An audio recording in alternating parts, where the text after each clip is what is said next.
On August 17, 1992, a mild Monday in Rio de Janeiro, newlyweds Marina Cardoso Vieira, 24, and Rodrigo Mendes da Silva, 26, left their apartment in the Tijuca neighborhood for a romantic dinner, celebrating their first month of marriage. The couple had informed their families they would return around 11 p.m. Rodrigo's gray Fiat clock showed exactly 8:37 p.m. when they were last seen, leaving the garage of the small building where they lived on Conde de Bonfim Street. Marina was a history teacher at a public school in Rio's northern zone. Recently graduated from UFRJ, she was known for her infectious enthusiasm in the classroom and her involvement in social projects in the Boral community. The only child of Antonio and Cecilia Vieira, middle-class merchants, Marina had grown up in the Grajaú neighborhood and maintained a close relationship with her parents, visiting them almost every Sunday for the traditional family lunch. Rodrigo worked as a civil engineer for a mid-sized construction company. A graduate of IM, he was considered a promising professional, having recently taken over the supervision of a housing project in the Baixada Fluminense, the oldest of three siblings. Rodrigo was raised with strict discipline due to his military father, but had a sociable and extroverted personality. His colleagues described him as methodical and organized, always punctual in his commitments. The couple had met 2 years earlier during a French course at the Centro Cultural da Tijuca. After a year of dating, they got engaged and married in a simple ceremony at the Church of Our Lady of Conception, surrounded by friends and family. They had just moved into their own apartment, financed with help from Marina's parents, and planned a trip to Europe the following year before starting to plan for children. On the morning of August 18th, Tuesday, Antonio Vieira received a call from the principal of the school where Marina taught, concerned about her unexplained absence. Noticing his daughter's unusual behavior, always so responsible, he tried to contact the couple's home phone, but with no success. At 10:23 a.m., he decided to visit the apartment. Upon arrival, he found the apartment locked and there was no sign of the car. The building's doorman, Jose Pereira, 59, reported that he hadn't seen the couple return the night before. They were very proper, always arrived early and greeted everyone. They never stayed out late, especially on weekdays, he later told the police. After contacting close friends and discovering that no one had heard from the couple, Antonio sought out Rodrigo's brother, Felipe Mendes, and together they went to the 109th Police Station in Tijuca to report the disappearance. The police report was filed at 5:45 p.m. that same day. Initial searches focused on the route the couple might have taken to the restaurant. The vehicle was not found at first, which raised the hypothesis of a robbery followed by kidnapping, a situation not uncommon in Rio de Janeiro in the early 90s, a period marked by high rates of urban violence and the rise of organized crime. Factions. The lead investigator, Mauricio Andrade, organized a task force of 6 detectives. The initial searches included visits to hospitals, checking traffic accidents registered that night, and identifying possible witnesses. By the end of the second day of investigation, a gas station attendant located on Hedeklobo Street confirmed that he had refueled the couple's car around 8:50 p.m. that Monday, which helped establish part of their route. The restaurant where the couple had made a reservation, the traditional Antiquarios in Ipanema, confirmed that Marina and Rodrigo never showed up. The reservation was for 9:30 p.m., and the mater registered their absence after waiting for 45 minutes. According to the restaurant's protocol. In the following days, the families organized parallel searches, distributing flyers with photos of the couple at various points in the city, while local news outlets began airing reports on the case, which quickly gained notoriety in Rio de Janeiro. In the first week after the disappearance, the police worked with 3 main hypotheses: a crime of passion, a robbery followed by kidnapping, or a planned escape by the couple. The last hypothesis was quickly dismissed when investigations revealed that all their clothes and personal documents were still at the apartment, and no financial activity had occurred in the couple's bank accounts after August 17th. On August 23rd, 6 days after the disappearance, an important discovery was made. Rodrigo's gray Fiat Uno was found abandoned in a remote area of the Tijuca forest near the Chinese View by forest guards during a routine patrol. The vehicle was locked, with no apparent signs of forced entry or struggle, and contained some personal belongings of the couple, including Marina's purse with documents and money, which weakened the hypothesis of a robbery. Forensic analysis found fingerprints only from the couple inside the vehicle, but it detected tire tracks from an unknown vehicle near the location, suggesting the presence of another car. Soil analysis indicated that the car had been abandoned on the same night of the disappearance due to the moisture of the ground beneath the tires, matching the light rain recorded in the early morning of August 18th. Everything indicates they were intercepted on their way to the restaurant, possibly by someone they knew, as there were no signs of struggle in the vehicle, explained Delegate Andrade in a press conference on August 25. The presence of their belongings and documents in the car suggests that it was not a common property crime. Investigations then focused on the couple's social circle. Interviews with colleagues, friends, and family initially did not reveal any significant conflicts or enemies. However, in a detailed statement, Felipe Mendez, Rodrigo's brother, mentioned a recent argument between his brother and Carlos Eduardo Ribeiro, a former business partner at the construction company where Rodrigo worked. According to Felipe, the argument was related to financial irregularities Rodrigo had discovered in a housing project. My brother mentioned he was bothered by some practices at the company and was considering reporting the issue internally. He stated Carlos Eduardo was called in for questioning, and although he admitted to the disagreement, he provided a solid alibi for the night of the disappearance. He was in a business meeting in São Paulo, a fact confirmed by multiple witnesses and hotel records. Another line of investigation emerged when an ex-girlfriend of Rodrigo, Fernanda Torres, revealed she had received anonymous calls in the days leading up to the disappearance. Someone called me asking about my relationship with Rodrigo, wanting to know personal details. I thought it was strange and mentioned it to a mutual friend, but didn't think much of it at the time, she said. The police requested the couple's phone records, which revealed a 12-minute call made from their home phone to an unknown number at 4:43 p.m. on the day of the disappearance. The number was traced to a public phone in the Meyer neighborhood, making it impossible to identify the caller. Meanwhile, intensive searches were conducted in the Tijuca forest, involving sniffer dogs and dozens of officers, but no further traces of the couple were found. The rugged geography of the area, with its dense forests, deep ravines, and numerous trails, made the search efforts extremely difficult. In early September, the investigation suffered a setback when one of the main investigators was transferred to another, more urgent case, reflecting the limited resources of the Rio de Janeiro police at the time.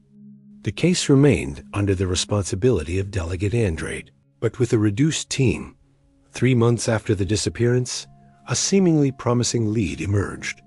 An anonymous witness claimed to have seen a couple resembling Marina and Rodrigo boarding a bus to São Paulo 5 days after their disappearance. This information sparked a new line of investigation, with the São Paulo police becoming involved in the case. However, after extensive checks at bus terminals, hotels, and guest houses, no concrete evidence was found. In January 1993, the case took another blow when Delegate Mauricio Andrade was promoted and transferred to another police station, and was replaced by Delegate Ribeiro Menezes, who re-examined all the evidence and decided to prioritize the theory of a crime of passion involving a third, unidentified person. A new round of interviews was conducted, this time focusing on possible extramarital relationships. A colleague of Marina's, Luciana Ferreira, revealed in a private statement that Marina had confided in her about being followed by someone in the weeks leading up to the disappearance. She mentioned feeling like she was being followed on her way between school and home. I even suggested she file a police report, but she thought it was just her imagination and didn't want to worry Rodrigo. Luciana said this information led to a review of the security cameras around the school where Marina taught and the building where they lived. However, the poor quality of the footage and the time that had passed since the disappearance made the analysis inconclusive. Nonetheless, the doorman, Jose Pereira, remembered seeing an unfamiliar man observing the building on at least 2 occasions during the week of the disappearance. Although he couldn't provide a detailed description, other than that, the man was of medium height, wearing a cap and dark glasses. By the end of the first year of investigation, the case was beginning to cool off. Periodic searches in the Tijuca forest were reduced and later suspended. The police's limited resources were gradually redirected to more recent cases, although the investigation officially remained open. In March 1994, more than a year and a half after the disappearance, the case took a new and disturbing turn when human remains were found by hikers in a remote area of the Tijuca forest, about 2 kilometers from where the car had been located. Forensic analysis revealed the remains to belong to an adult male estimated to be between 25 and 30 years old. The news caused a stir among the families, who feared the remains might belong to Rodrigo. However, DNA tests, still in their early stages in Brazil at the time, took almost 3 months to complete, and ultimately revealed that the remains did not belong to Rodrigo, but to another man who had gone missing under unrelated circumstances. While this discovery provided temporary relief to the families, it also highlighted the technological limitations and complexities of missing persons. Investigations in the country. In July 1995, nearly 3 years after the disappearance, the case was formally transferred to the Homicide Division under the classification of probable homicide, although no body had been found. This reclassification allowed for access to additional investigative resources, including the possibility of breaking old banking and telephone records. A review of Rodrigo's bank statements revealed an unusual pattern of withdrawals in the 3 months leading up to the disappearance. Small amounts were withdrawn weekly, totaling approximately 5,000 reals, a considerable sum at the time. When questioned, Felipe Mendez suggested that his brother might have been saving for the planned trip to Europe, although he found the method strange, as Rodrigo had always been meticulous with his finances and usually preferred bank investments over keeping cash. Meanwhile, Marina's family hired a private detective, Paulo Mendonça, a former police officer with extensive experience in missing persons cases. Mendonça took a different approach, focusing not just on the day of the disappearance, but on the months leading up to it, looking for patterns and anomalies in the couple's routine. His investigations revealed that Marina had visited a gynecologist 2 weeks before the disappearance, outside of her regular checkup. The doctor confirmed the visit, but initially refused to reveal details, citing medical confidentiality. After judicial intervention, it was revealed that Marina was early in a pregnancy, a fact that even Rodrigo was apparently unaware of at the time. This revelation added a new dimension to the case, the possibility that Marina had planned to reveal her pregnancy during the celebratory dinner that evening. The families, shocked by the news, reacted in different ways. Marina's parents saw the pregnancy as an even stronger reason to rule out the possibility of voluntary escape. Meanwhile, Rodrigo's family questioned why Marina would keep the pregnancy a secret, even from her husband. Another significant discovery occurred in 1996 when a personal notebook belonging to Marina was found during a cleaning at her parents' apartment, where some of the couple's belongings had been stored. In the last pages, Marina made vague references to a problem she needed to solve and mentioned feeling watched. One particular note caught the investigator's attention. R wouldn't understand. I need to protect him from this. Leave it in the comments. Never give up on the truth if you believe every missing person deserves to be found. As the years passed, the case of Marina and Rodrigo's disappearance gradually faded from the headlines. The families, however, never gave up on seeking answers. In 1997, Antonio and Cecilia Vieira founded the Brazilian Association of Families of Missing Persons, an organization that helped hundreds of families in similar situations and pushed for improvements in the protocols for investigating disappearances in the country. Felipe Mendes, Rodrigo's brother, became a lawyer specializing in criminal law, driven by his frustration with the failures in the investigation of his brother's disappearance. Every time I enter a courtroom, I think of Rodrigo and Marina. They deserved justice, and I dedicated my life to ensuring that other families don't go through what we went through. He stated in an interview with O Globo newspaper in 2002, 10 years after the disappearance. The official investigation, although technically still open, fell into a dormant state. Periodic reviews were conducted every 5 years, as per the civil police's protocol, but no new substantial leads emerged. Delegate Roberto Menezes retired in 2001, and the case was passed to several investigators over the years, none of whom were able to make significant progress. In 2007, 15 years after the disappearance, the case briefly gained media attention again when it was featured on a television program focused on unsolved cases. The coverage led to dozens of calls with alleged tips, all of which were investigated and eventually discarded as either mislead or confused with other cases. That same year, the civil police of Rio de Janeiro implemented a digital storage system for old cases, and the files related to Marina and Rodrigo's disappearance were digitized. During this process, a seemingly insignificant detail caught attention. In the records from the gas station where the couple had refueled the night of the disappearance, it was noted that the tank had been topped off, suggesting they were planning a longer trip than just the drive to the restaurant in Ipanema. This information, although intriguing, did not lead to any new developments. It was speculated that the couple might have decided to change their plans at the last minute, perhaps opting for a longer romantic drive around the city before dinner, or even planning a surprise that was never revealed to their families. In 2012, 20 years after the disappearance, Antonio Vieira passed away without ever knowing the fate of his daughter.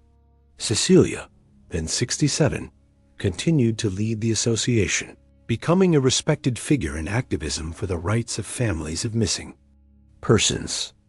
In an interview given on the anniversary of the case, she expressed, "The worst part isn't the pain, which never fades, it's the uncertainty. It's waking up every day, not knowing if she's alive or dead, if she suffered, if she's still suffering. No mother should live in this limbo." The couple's apartment in Tijuca remained closed for nearly a decade after the disappearance, with the families reluctant to part with it, as if selling it would be a final admission of loss. In 2002, for financial reasons, the property was finally sold to a young family, but with a peculiar clause in the contract. If any information about the whereabouts of the couple was discovered due to the occupation of the property, the new owners were required to immediately inform the families. The new residents, Pedro and Lucia Montero, carried out a complete renovation of the apartment before moving in, changing the layout of some rooms and modernizing the facilities. During the construction, nothing unusual was found, to the disappointment of the families, who secretly hoped that some clue might surface.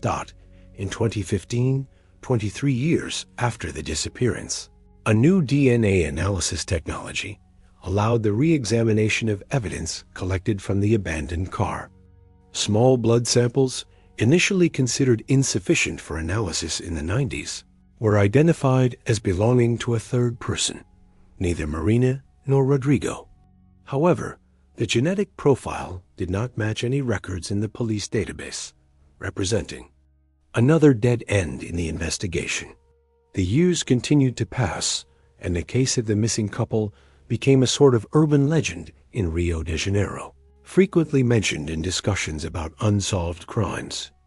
Investigative journalists occasionally revisited the case, but no new substantial theories emerged. In January 2022, nearly 3 decades after Marina and Rodrigo's disappearance, an unexpected event completely reopened the case. The building where the couple had lived in Tijuca underwent a structural renovation, including the modernization of the central heating system. During the works, workers who were dismantling the old chimney in the communal living room, which had been deactivated since the 2000s, made a macabre discovery. Inside the chimney, locked by loose bricks and debris, human remains were found, later identified as belonging to 2 individuals. The forensic team was immediately called in, and the area was sealed off for a detailed investigation. Delegate Marcos Oliveira, from the Homicide Division, took over the case and ordered the careful removal of the remains and all the objects found alongside them. Among the recovered items were a partially damaged men's wristwatch, 2 gold rings, and fragments of fabric in an advanced state of decomposition. Preliminary exams indicated that the bodies had been placed in the chimney many years ago, possibly decades, given the decomposition state and the environmental conditions of the site. The news quickly spread throughout the neighborhood, and former residents soon made the connection to the disappearance of Marina and Rodrigo in 1992. Cecilia Vieira, then 77 years old, was informed of the discovery by the police and asked to provide DNA samples for comparison.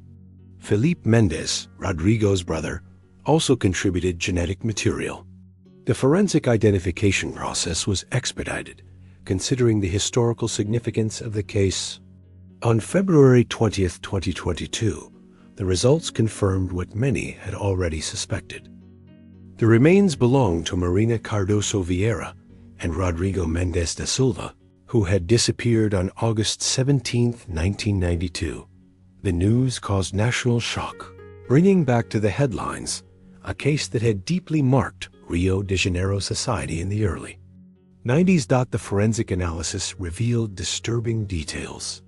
Both victims had skull fractures consistent with blunt force trauma, indicating death by cranial trauma. Additionally, a more detailed analysis of Marina's remains confirmed that she was about 10 weeks pregnant when she was murdered, corroborating the information obtained years earlier through medical records. The watch found with the bodies, a stainless steel Tissot, was identified by the family as a graduation gift given to Rodrigo by his father. It had stopped at 2217, possibly marking the approximate time of the murders.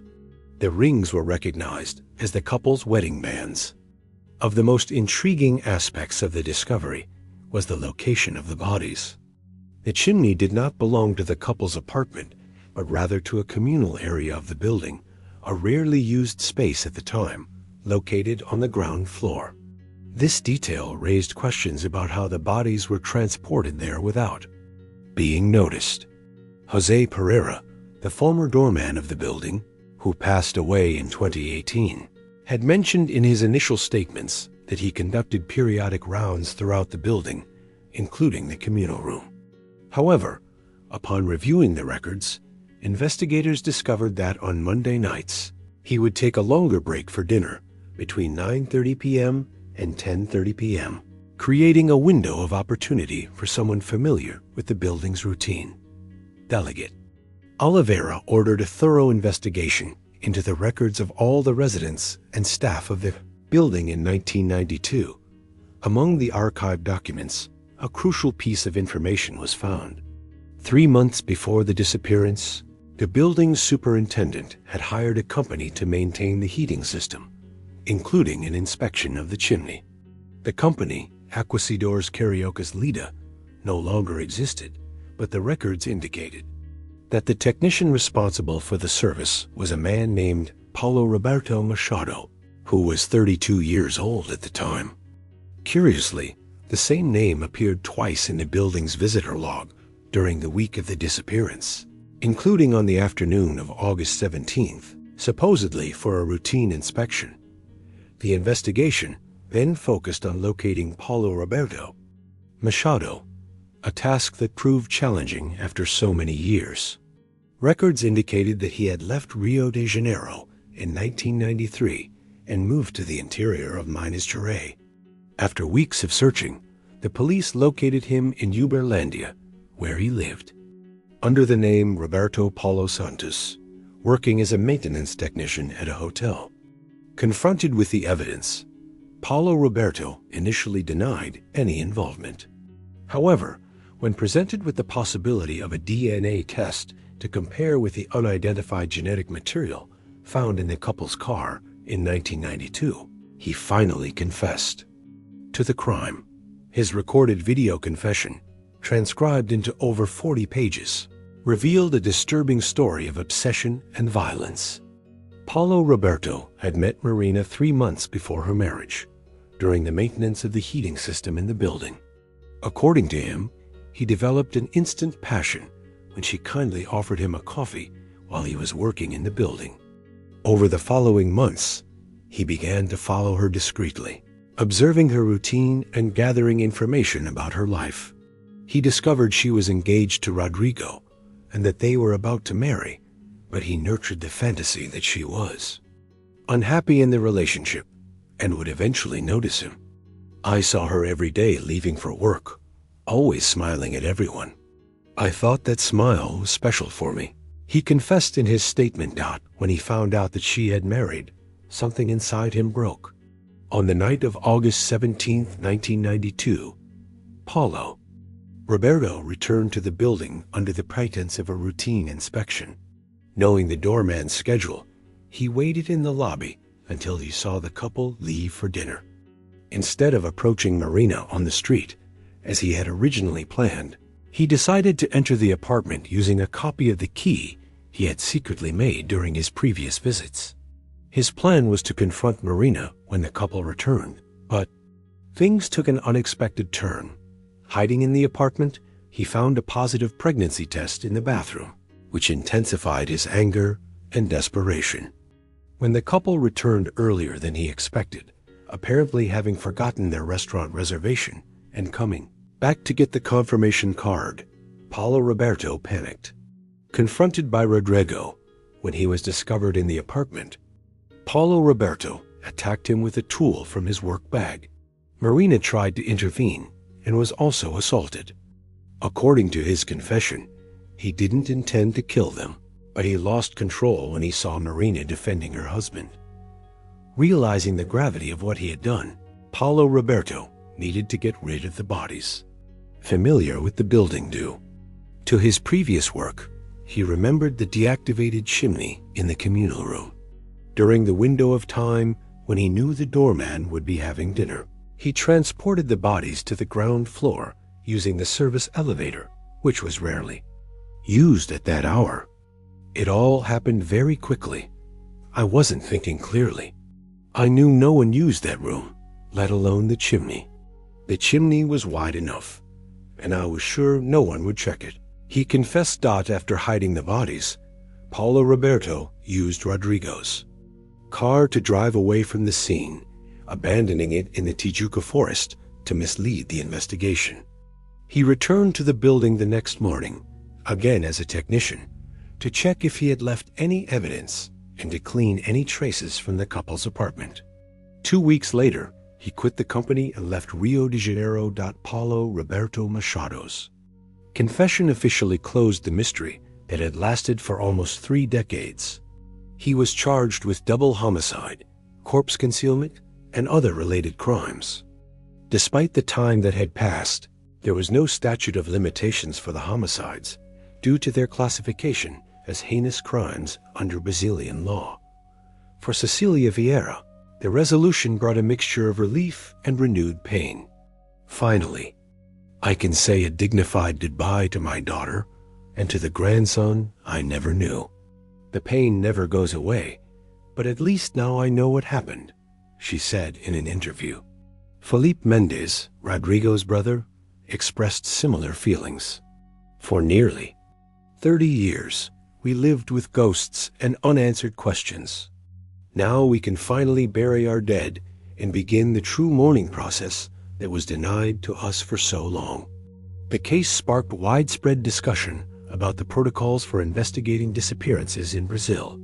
Experts pointed out that with the current technologies and methods, the case would likely have been solved much more quickly. The discovery also led to a review of other old missing persons cases in the region. One particularly disturbing aspect was the revelation that during the initial investigation in 1992, Paulo Roberto Machado had briefly been mentioned in a report as part of the list of people who had been in the building the week of the disappearance. But he was never formally interviewed or investigated, as his presence had a professional justification. The funeral of Marina and Rodrigo, held in March 2022, gathered hundreds of people, including old friends, co-workers, and community members.